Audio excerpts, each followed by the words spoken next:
I hope that you can join me today as I discuss terms number 27 through 34 of this MRI vocabulary bonanza. Tune in as Interpret Your World's co-founder, Juan Prieto, talks about the highlights of his workday as a professional medical video remote interpreter. If you are aspiring to learn something new and gain insight into what the world of medical interpretation is really like, then you've come to the right place. Follow along as Juan talks not only about his success, but the daily challenges he has to overcome to become a better interpreter each and every day. This is Unwind Sessions with Juan Prieto. So hello, it is Friday, September 17, 2021. Is everybody ready to have an awesome weekend? I know that I am. And good morning, Alejandro. It's time to get that cup of joe ready, wipe those eye boogers, and get ready for your interpretation sessions. Let's go! All right. And today I took 24 sessions, 2 of which were audio, and it was a pretty long audio session. It was not an hour, a little bit less than an hour, but we had to call 4 people, and they all lived in the same house, and they all got COVID tested, and they were all negative. So it was all great, but we called one person, and then they answered and everything, and then we got through the session, and then no, I remember what happened. We called the first person and they didn't answer. So since they didn't answer, the lady said, "Oh, I have another phone number here with for that person, and I actually have to call the person who this number belongs to because they also got COVID tested." So I was like, okay. And then when the person answered, they took the session, and then the lady said, "Is there anybody in your house that got COVID tested?" And then the person was like, "Yeah, we all did." And then the provider said, "Well, can you pass the phone around just so we can go ahead and get everybody their results?"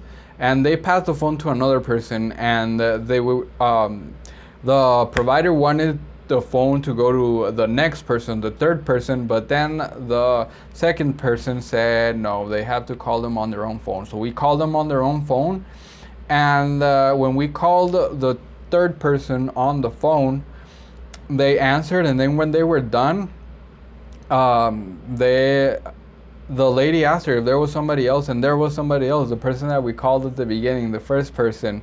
And then the first person had a similar name to the other person, so I thought he had already been given the results, but then he said no. And then the provider was also confused, but in the end, yeah, it was a completely different person. It was 4 people that were getting their results. So it was something, and it was nice because I didn't have to sit up straight. I was just slouching, almost laying down on my chair. So it was a nice day today.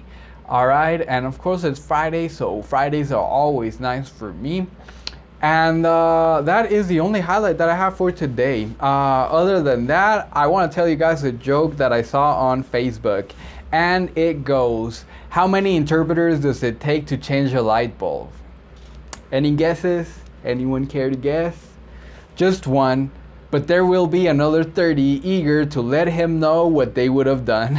And this is just like very, very, it hit home for me, because whenever there's a heated discussion into how in the Facebook forums or in the Facebook groups, whenever there's a heated discussion into what the correct translation for something should be, like there's a lot of people that just like go into it, and they get very heated into like, no, that's not how you say it because of this and this.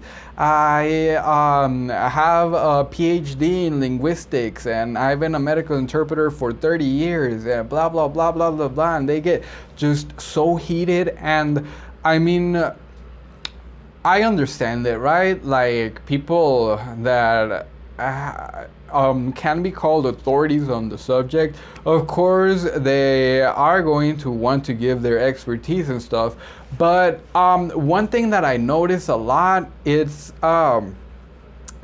that, like, there's one person in particular that I can think about. Of course, I'm not gonna say who it is, but like, whenever something happens and there is a disagreement onto how it should be translated, I've seen this person get really, really worked up, and like, for nothing, because there's honestly, interpretation is so well, not interpretation, but interpretation just adds another level of difficulty to language, right? Because language is hard enough, and there are lots of ways to say one thing, right? And if you move to a different state, I know because this has happened to me, if you move to a different state, people in the new state are gonna use words that you never even heard of.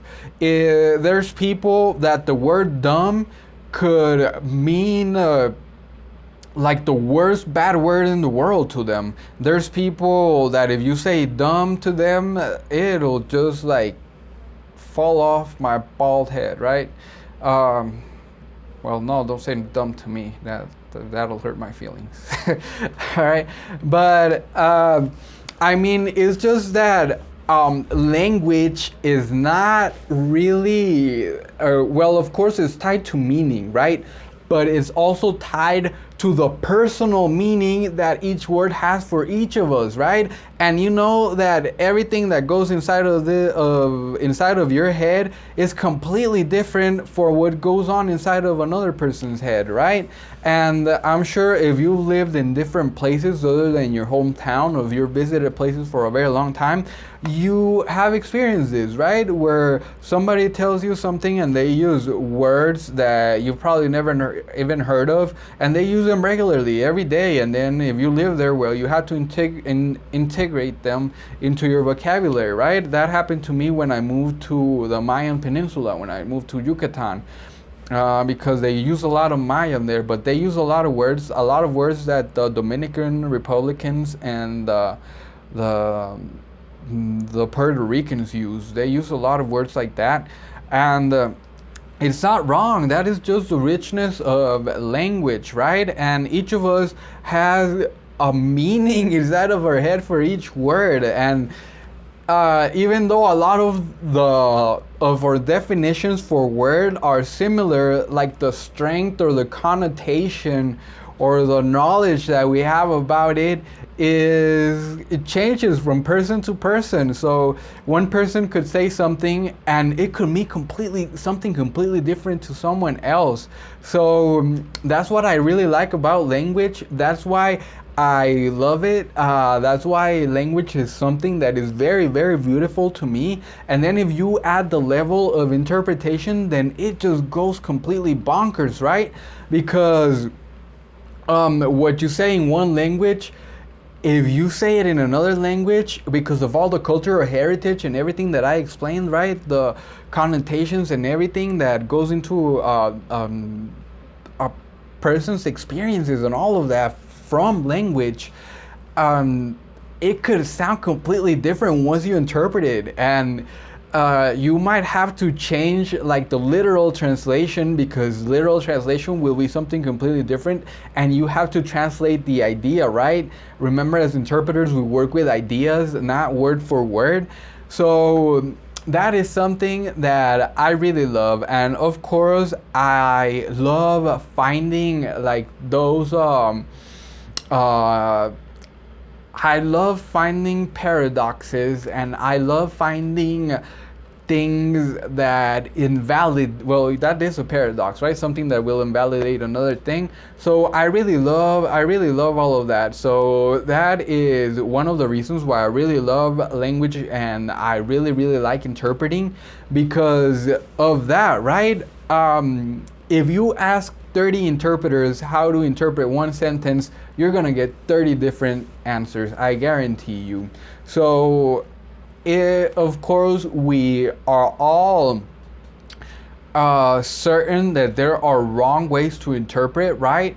But I'm just saying we gotta keep an open mind, and we shouldn't dismiss just an interpretation or a translation because it sounds wrong to us. We should actually doubt it and go ahead and research further. That way we can go ahead and make our own decisions, right? Because remember, we are biased. We are language biased because of all of our experiences, limited knowledge, and all of that stuff that went into learning our language, right? So just one thing, keep an open mind. Don't discard every interpretation that doesn't sound good to you as wrong. I invite you to do some research and look further to increase your knowledge on that, and to get your mind to open, right? And realize that language is infinite.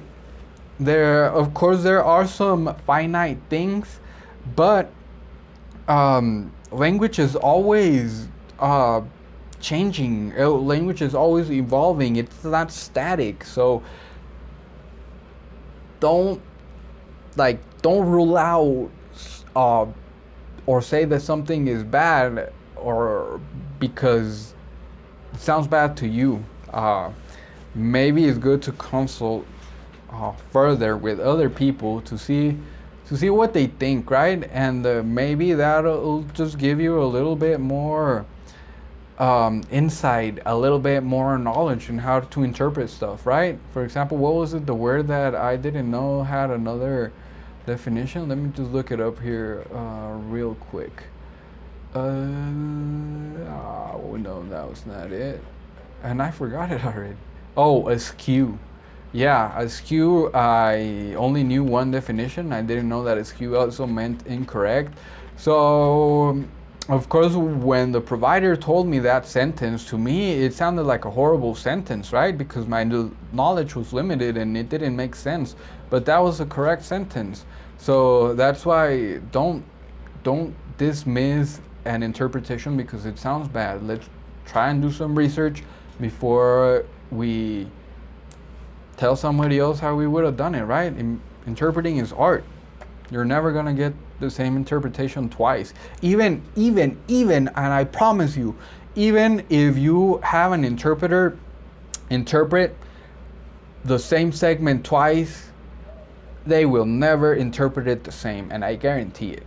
Well, I mean, if it's a short segment, yes, but if it's like about a longer than a minute 30 seconds or longer, I guarantee you, hands down, they will not even interpret it the same. So let's relax upon that. Let's relax on letting people know how bad their interpretations are, right? And try to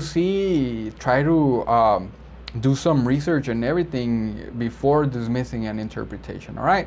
That's just my 2 cents, my little rant that came into my mind after reading that joke. All right, it's an awesome joke, by the way. All right, and it's an awesome joke if you've ever been in that situation, right? So let's get started today, and I have another highlight. I'm sorry, I know that I said that I didn't have one, but this is what the lady said. She said, suero abortivo. And to me, I kind of had the idea that what it was, and this is what it is, induction fluid or medicine. Now, of course, I didn't know what it was. I looked it up. I couldn't find it. So I had to tell the provider. I told her, ma'am, this is interpreter speaking, and I am sorry. The lady said a term that I am not familiar with. I'm going to have to look it up.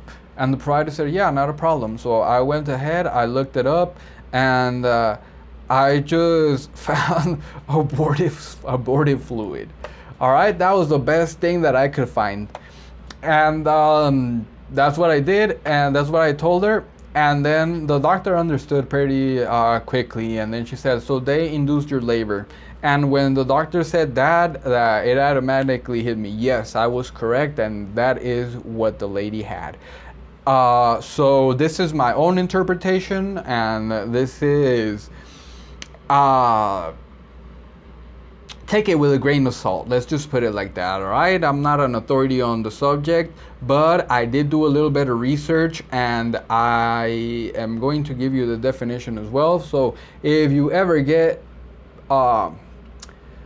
surprised by this term, then you can say induction fluid or medicine, all right? Both of the terms work. If there's a better way to say suero abortivo, let me know, and I will thank you forever. So since I know that this is induction medicine, I actually went ahead and I'm gonna give you the definition for a medicine called Pitocin. And Pitocin is a synthetic form of oxytocin, a hormone that induces and strengthens uterine contractions in a normal pregnancy. Oxytocin production should increase naturally during labor and delivery, helping to deliver a baby. In other cases, physicians may decide to induce labor on a certain date. Pitocin may be used to start, strengthen, and make contractions more frequent. In other situations, Pitocin may be used to induce contractions if a pregnant woman does not go into labor on time, her contractions are weak, or there are other complications. Now, I have had experiences where they give women Pitocin to induce labor, so I was pretty familiar with this term, and I thought from the beginning that that is what the lady meant, but of course we can never assume, right? It sounded similar, but I've never heard that before, so I just told the doctor what I could find, right? I wasn't gonna do all kinds of research while the doctor was waiting there. So I did my best. The doctor understood. I was on the right track. I was able to go ahead and look and research, and it turns out that Pitocin is the only medicine given in injection or IV fluid. So definitely this is what she was talking about. Right, and now we are ready to remind you that we have vocabulary practice on TikTok, on YouTube Shorts, and soon in Kwire as well. I'm not sure when that'll be, but soon. It was supposed to be today. I don't know what the delay is, but let's hope we can get it probably next week. And other than that, remember that we are still trying to get those 100 likes for MIP 21.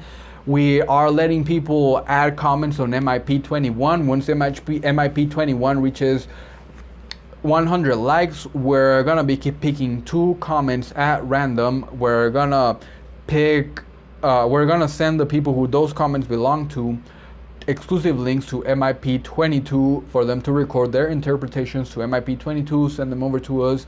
That way we can provide them some feedback. And just the last thing, remember that we have a Patreon page for as little as just $1 of your support. You help to motivate us to create much more content, and you have access to everything on the page: medical practice videos, free of ads, scripts, answer sheets, vocabulary lists, and much more content. And most importantly, you will forever win a place inside of our heart. So go ahead and support our cause. And let's get started. So, must know MRI Questionnaire screening vocabulary. For number 27, it'll be bone screws, and bone screw, tornillo óseo. Óseo means bone. So this is actually tornillos at an end, so it could be screws, but this is just a single one, all right? Tornillo óseo, bone screw.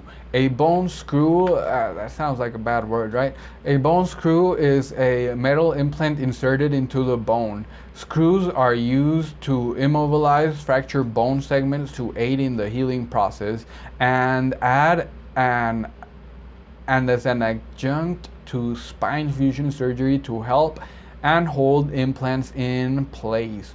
So, just as the definition says, these are special screws that are either made of stainless steel and titanium, if I am not mistaken. I'm pretty sure stainless, surgical grade stainless steel and surgical grade titanium.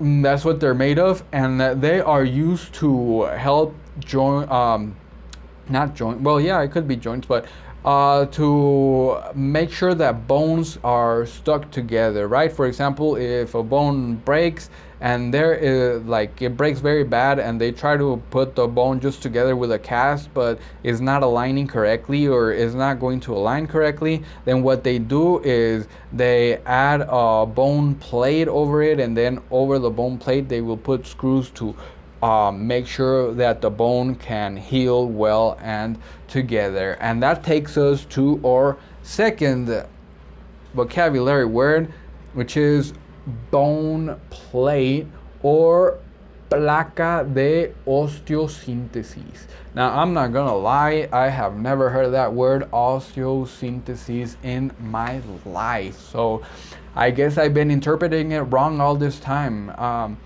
Of course, they never say bone plate in an MRI questionnaire. I've never had that experience, but they always say plate, so I always say placa, so that just gets everything. But if they ever said bone plate, I don't think I'll remember osteosynthesis, so I will probably say placa de huesos, and that's fine because it was also included on there, but it was like the least used translation. So what is a bone plate? A bone plate is a thin metal implant used to immobilize bone segments. The plate is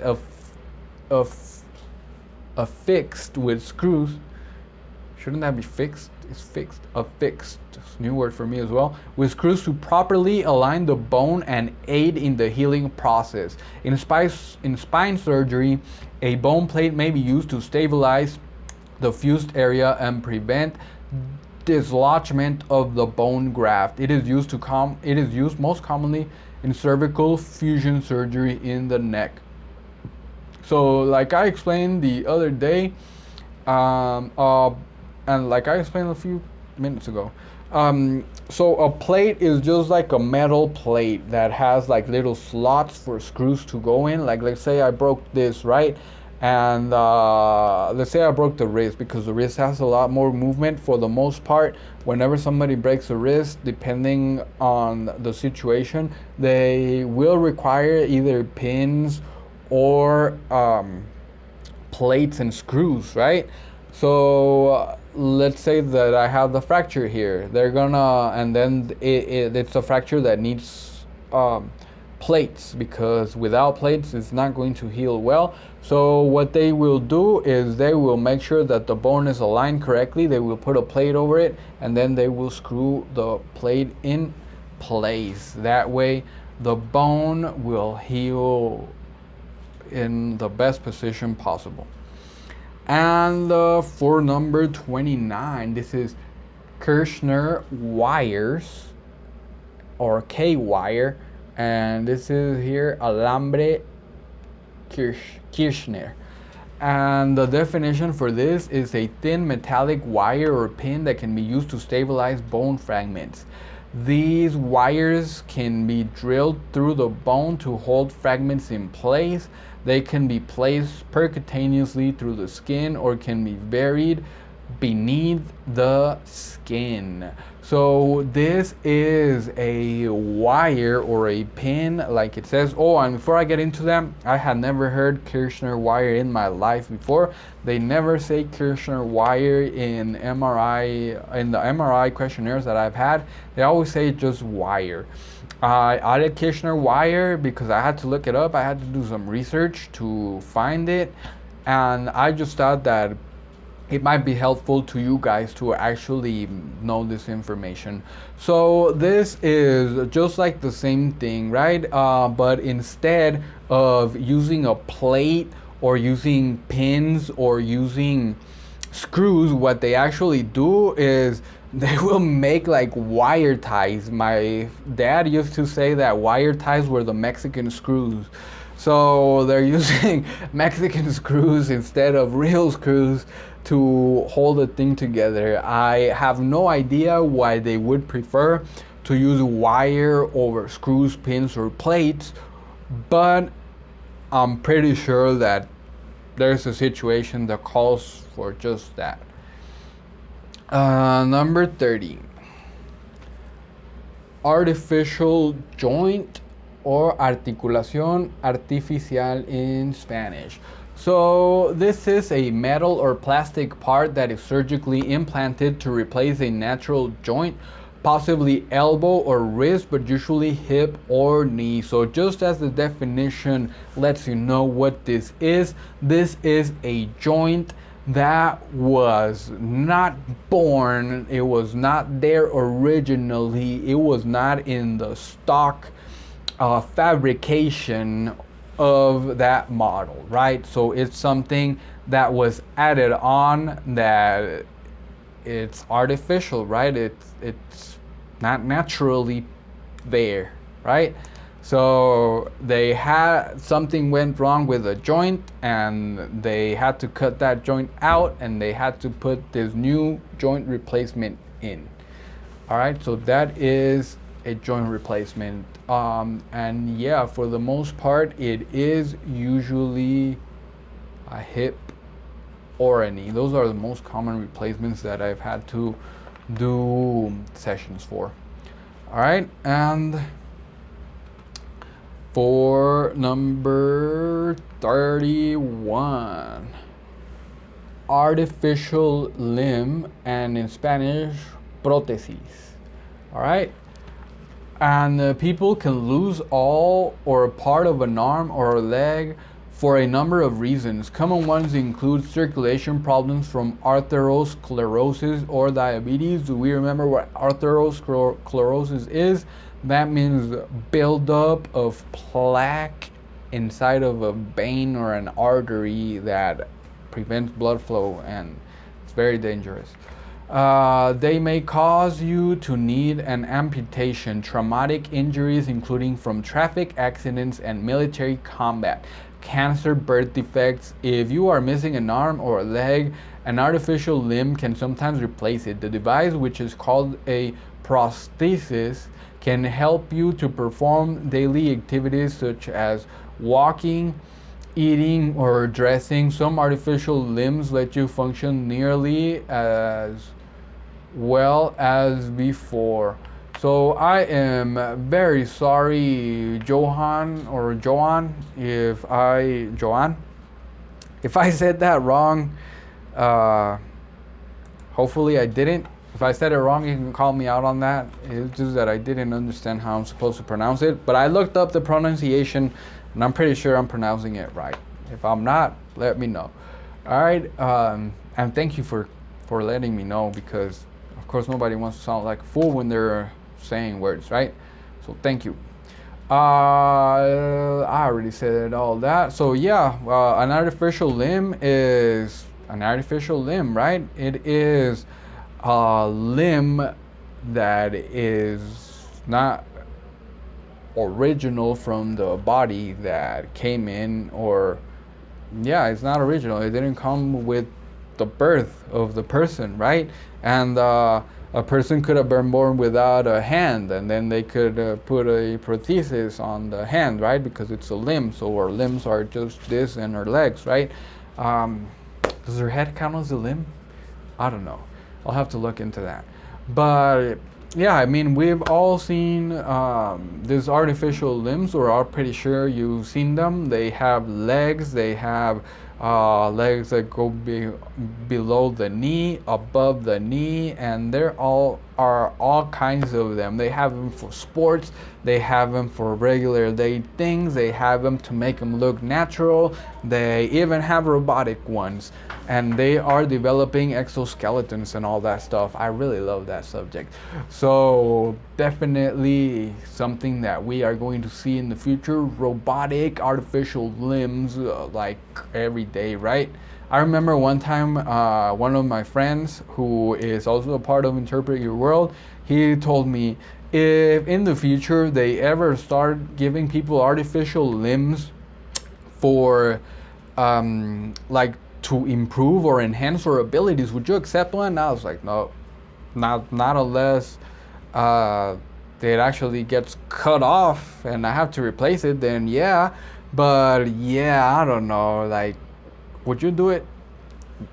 Let me know in the comments. But to me, I don't know. I wouldn't like to add something unless I really needed it, right? Like for example, if like those movies, what was that movie? Upgrade.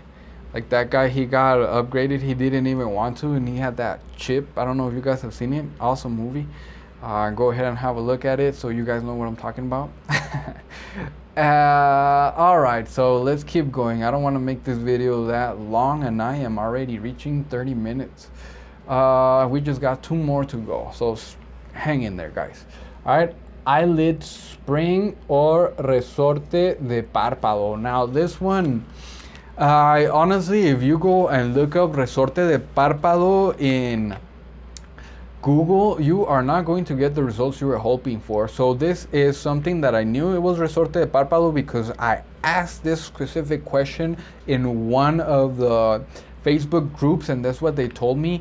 But I looked at it today again and I tried to research it, trying to find something else, and I ended up finding that same answer. But it's weird. I don't know what they call it in Spanish. If anybody knows like the exact word, what they call it in Spanish, because I couldn't find any information on it. There's a lot of things of how to fix a droopy eyelid in Spanish, but they don't ever tell you about this resorte de párpado. So I am curious, or not curious, I am, what to say, I don't know. I have an extreme level of need to know if that is correct, or what do they call it in Spanish speaking countries, because I can't find any information. All right, so what is an eyelid spring? An eyelid spring, or palpebral springs, and I looked for that one too in Spanish, and I couldn't get that information either. But they do seem to call it palpebral, and it's the same thing in Spanish.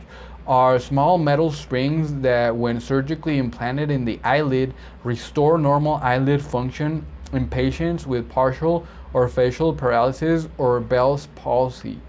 The relatively simple concept of the eyelid spring allows the patient to blink normally again without any conscious effort. Was wrong, because I was not looking for fixes for facial paralysis or Bell's palsy. I was looking for fixes for a droopy eyelid, but the fixes for a droopy eyelid is either Botox or cutting the eyelid and then just like bringing it back up. So maybe that was my mistake. Let me go ahead and add it here so I don't forget that I need to look that up for Monday. Eyelid spring. All right, and I just answered my own question, hopefully. All right, so yeah, and I don't think I've ever had a session with eyelid springs, but I've had discussions on eyelid springs because I remember that. And yeah, it was a patient, but if I can, I remember that it was for a droopy eyelid, but I'm not sure though. So I don't want to confuse you guys. Let's just say that eyelid springs is just for facial paralysis or Bell's palsy. All right, when the patient doesn't have movement to that eyelid, right, and the eyelid will always be stuck in a closed position, what they do is they add a spring that will automatically like lift the eyelid. All right, and number 34, I learned something new with 34 as well. So number 34 is metal shavings, also known as Swarf. Does anybody know what that means? Metal shavings is virutas de metal. Now, I had never heard of virutas in my life, and I've been well, I was an technician, an electrician. How do you call it? Electric technician? Something like that. I don't know how to say it in English. Electrical technician, whatever. So, I mean, and I've been a maintenance technician as well, and I never did call it like that. But Swarf, by the way, Swarf is just virutas. And there can be virutas de madera as well. So that was a new word for me as well. I had never heard of that. And so swarf, also known as chips or by other process-specific names such as turnings, and I'm talking about this, and you guys, well, metal shavings, you probably know what that is. Um, so let's go back to the beginning. Also known as chips or by other process-specific names such as turnings, fillings, or shavings, are pieces of metal, wood, or plastic that are debris or waste resulting from machining, woodworking, or similar subtractive material removing manufacturing processes. Swarf or chips can be small particles such as gritty swarf from grinding metal or sawdust from sawing or sanding wood. Long, stingy tendrils, I don't know what a tendril is, such as the springy chips from turning tough metals or long shavings from whittling. Oh, this definition has more questions. Slang like waste, such as is produced within pipe during pipe fitting work, or stone fragments and dust as in masonry. So now you know what I was talking about. There in MRI questionnaires, I have never had to interpret metal shavings. What they always ask is, do you do or have you ever done any work grinding metal or welding? And that's what they ask. They don't really ask about metal shavings or has there ever been metal inside your eye. That is what they will ask. But I included this because it was on the list on the MRI questionnaire that I'm using to create this list. Well, that I used to get this list. And I thought it would be nice, you know, to actually include it in case anyone is surprised by it. They already know, right? Virutas de metal, and you guys already know that it'll be Swarf. I don't know if that information about Swarf will be useful for you guys, but definitely knowing that metal shavings is virutas de metal could probably save you an uncomfortable moment in a session. All right. So I hope you guys enjoyed this list, and remember, we still have so many more terms to go. And that is going to be pretty much it for me today. Please leave your questions in the comments and I will answer some of them on the next session. Remember that if anything is time sensitive, let me know and I will have it ready for you as soon as I can, hopefully before you need it, right? And remember that the company that I work for is still hiring. If you have 2 years, at least 2 years of experience in medical interpretations, you live in the United States, Mexico, or Costa Rica, and are looking for employment in VRI or OPI, send us an email for much more info. This is a third-party company. This has nothing to do with Interpret Your World, but they do need a lot of people. I think they need like 1,000 interpreters. So I mean, there's plenty of jobs to go around, guys. Good company. I can't complain. So get on that. Just send us an email. And that is going to be it. All right. Remember that I'll be here Monday or Friday after work. Remember that we love all of our Patreons. We love everyone that has bought us a coffee. We love all of our subscribers. We love all of our viewers, and most importantly, we love you that is watching the end of this video. That's right. So thank you so much for watching. Please like and subscribe if you liked the video and have not done so for much more content.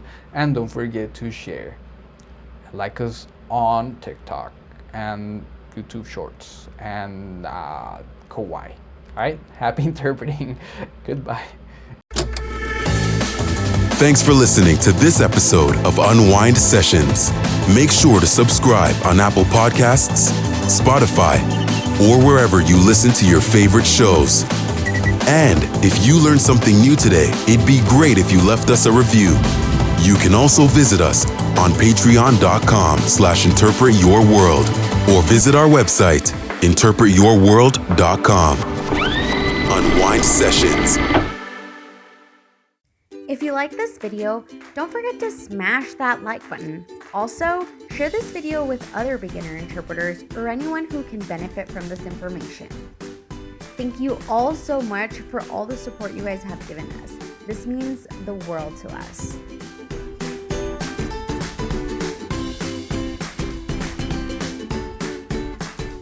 Don't forget, we also have social media. We have a Facebook group and a Facebook page. We also have an Instagram and the one I love the most, TikTok. We just recently got a Buy Me a Coffee, and also, if you guys didn't already know, we do have a Patreon account. If you guys would like to support us a little more, we'd love to have you guys over there.